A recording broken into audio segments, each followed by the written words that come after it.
This was tough to watch. It was tough to watch because this is next level playmaking from Caitlin Clark. You see where Kelsey Mitchell is up there at the right of the screen, and Clark where she is, bottom left of the screen. For Clark to see this play develop the way she does, because Mitchell is still, shoulder to shoulder with the defender there, is something else. Like that's a next level of court vision. And she throws a beautiful bounce pass right to Mitchell, who sells on the assist. Can't finish the play. And it was one of several assists in the end of the first half of that game that was not converted by the Indiana Fever. And it was a shame. Look, Kelsey Mitchell had like 3 that she dropped herself. And I'm not trying to be too hard on Kelsey. She's been very good for the Fever as a whole. This is isolated to this game, those specific mistakes. She was 3 of 10 in this game. I think she blew a layup off of a pass from Aaliyah Boston as well. It was the Aaliyah Boston passes and that connection that continues to work for the Fever. And Aaliyah was the one who really didn't squander any of the opportunities. And you just see the vision from Clark that most people don't have, right? Like most people don't see these plays, or almost nobody ever sees these plays the way that Clark sees these plays develop. The probing dribble, Steve Nash-esque, as I've said, keeping her dribble alive on the baseline, and then finding Boston, who's cutting down the lane. Easy money. And Aaliyah hit the big 3 late in the game to keep the Fever around as well. So this one was certainly not on Aaliyah Boston. There are those who will say it's on head coach Christy Sides for some of the decision-making made by her in this game, and notably the fact that Clark didn't get many shots down the stretch. Now, I think they should have won the game regardless if Mitchell makes that layup, and if Christy Wallace converts on the pass that Clark made on the get-ahead off the rebound real late in that game too, in transition to try and score. And that's been a real problem for them, has been that Christy Wallace spot in the lineup. I mean, from an efficiency standpoint, she had a better night in this one, 9 points, 4 of 7 from the floor. So she actually did all right from that standpoint, but she just doesn't feel like she's making an impact. She missed an open 3 too. Not only did she miss that layup, she missed an open 3 on a pass from Clark. And if you look at her point totals the games prior, 7, 4, 0, 6, 5. And that's when they're getting consistent production from Boston. They're getting consistent production from Mitchell.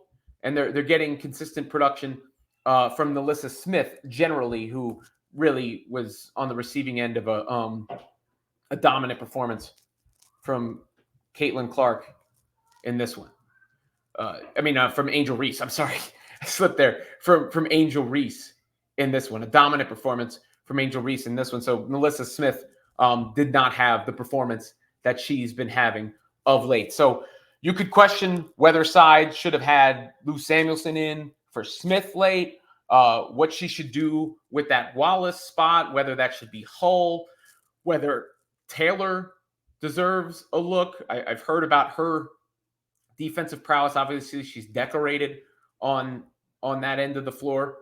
She didn't play at all. Of course, they're going to get Temi Fagbenle going forward, but that's not the same position. That's, she could have been in for Smith, for instance, against Angel Reese and made a difference there. And she catches and finishes, because if Fagbenle was in there, you probably would have saw less of these type of plays, right? Like less of the complete fumbles of the basketball. Caitlin Clark leads the WNBA in turnovers. These are the turnovers. And you see this pass right here from Clark on the get ahead. This was Mitchell again here. Not the best quality screen grab, but you can see just fumbles the ball when she would have had an opportunity to score there as well. And that was a theme in this one, because there was a stretch where Caitlin Clark was showing you she is the best playmaker in the WNBA. Like, I don't think that's a controversial statement to make. I don't think I'm being hyperbolic in making that statement. I think Caitlin Clark is as gifted as anyone has ever been in women's basketball at seeing the floor, dissecting what's going on, finding her teammates. And it's led to high efficiency for her from the floor because she's taking better shots, even those deep threes that she takes. She's more selective. She's scoring efficiently. And it's led to more production for the team. They had the best offense in the WNBA during the winning streak. The best offense in the WNBA during the winning streak. So most of that's all good, right? The bad was the fumbled passes in this one, the assists that weren't converted, because Clark could have had a really, really like next level game in a win if those plays had been converted. And then this is one that got away from the Fever because she also didn't have the basketball enough down the stretch. It didn't feel like. I don't know if that's coaching. I don't know if that's Caitlin needs to lock in a little bit more and be a little bit more aggressive. It's a live and learn situation. This Indiana Fever team has gotten much, much better than they were at the beginning of the year, right? Like, this is a drastically different team that we saw, and this is a hungry Chicago Sky team that they were playing.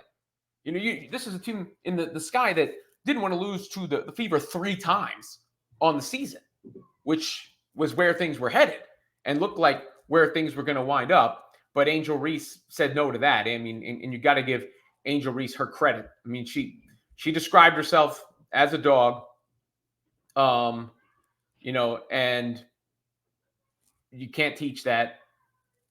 Well, that's exactly how she played. You know, that's exactly how she played. And that's exactly what I've used to describe her, right? The word I've used to describe her all season long. So she deserves credit for that. But there were some, I don't want to go too far. There were some questionable late game execution from the Fever that they got to shore up. And there was just some questionable catching more than anything from Kelsey Mitchell and some others that they got to shore up. And then there's a coaching decision that I think has to be made in regards to the starting 5 and how long Christy Sides can continue to call Christy Wallace's number. Because they're simply not getting enough from that spot in the lineup. And that is going to have to be addressed for the team to reach its ceiling. Things are much better than they were, but for things to be even better than they are now, they have to address that 3 spot in the lineup and the production they're getting from that position, which Wallace at the moment, and for a while now, has simply not been providing. So that's a question that needs to be asked of Christy Sides.